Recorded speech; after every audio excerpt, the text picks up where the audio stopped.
Let's make chicken tacos. First, we'll place our chicken into a pan and then we'll break it up. Once it got a little bit gray on that one side, we're going to stir it around. After like half a minute, we'll stir again. Now we're going to stir in a little bit less than half of the taco seasoning.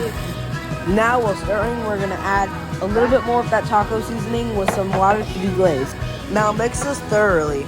Now we're going to toast our tortillas. After about a minute, flip it. Once they're toasted, take it off.